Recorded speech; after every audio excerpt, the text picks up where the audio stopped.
Hi everybody. We're looking at section 10.4 in geometry. In Math 3, this is section 2.4. And we're going to prove different features of quadrilaterals using a coordinate plane. It's called a coordinate proof. This works very similarly to when we did it with triangles. And there's a few different strategies, which actually are the same ones we used for triangles. You could choose to center your object, your figure, along one of the axes. You could also choose to put a point on an axis and line up one of the put a point on the origin, or line up one of the sides, or both, or two if that works, on the different axes. For me personally, I generally choose to set them up like this method. It just works better for my brain. But whichever one works for you, that's the way you should do it. So let's jump into, example 1, explain 1.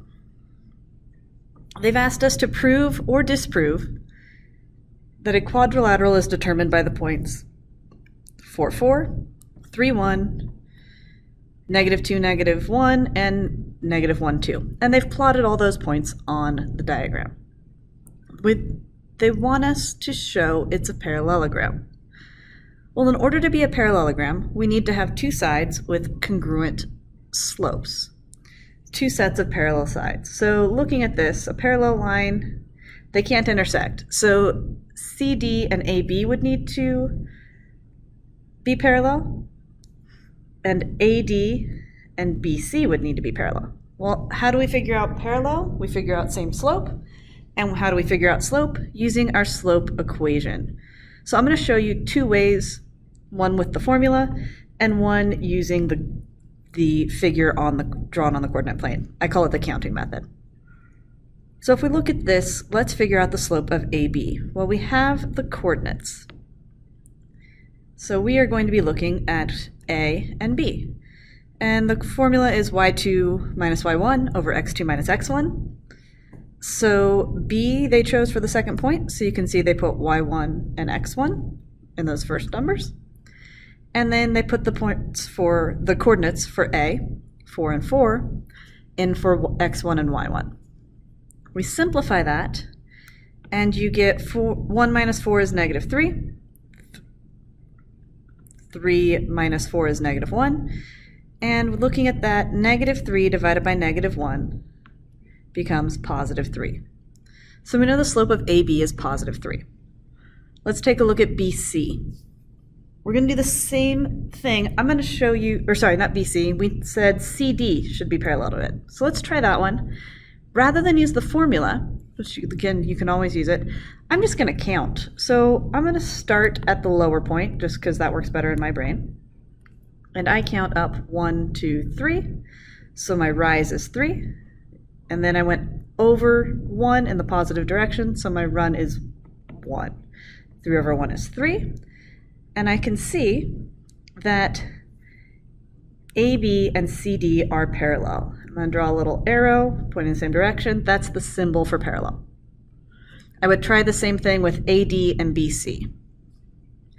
So if I'm using the formula, which I will for BC, then I am looking at y2, y1 would be the coordinates for B and the coordinates for C. So -1, -2 went right here, minus the coordinates for B, which are 3 and 1, goes right there.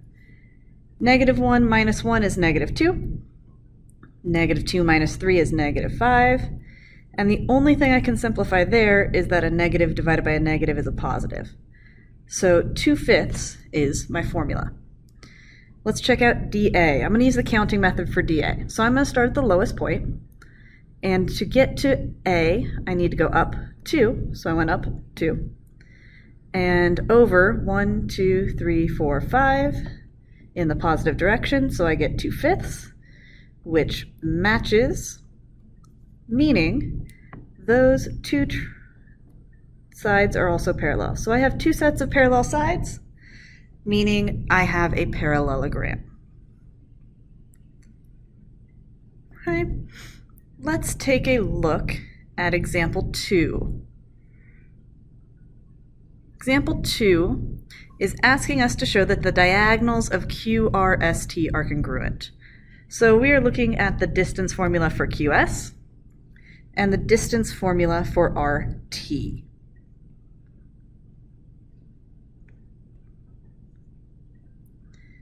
So remember, the distance formula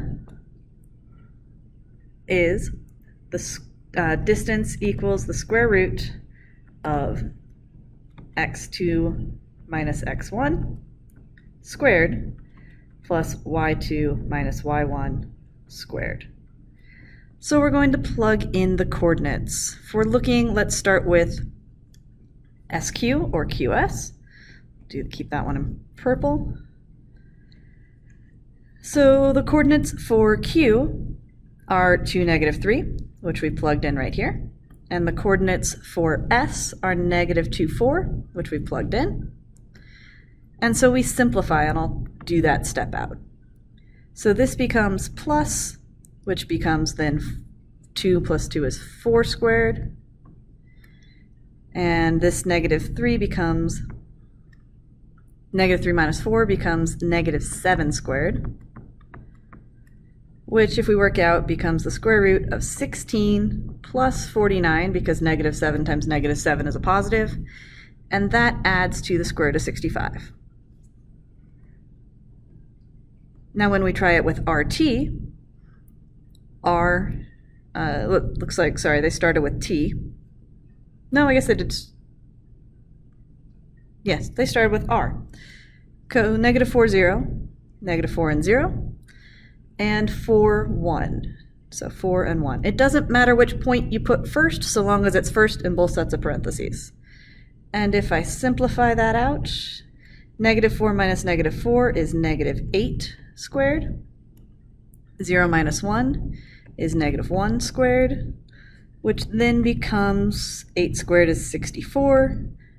1 squared is 1, which then becomes the square root of 65. So those diagonals are congruent.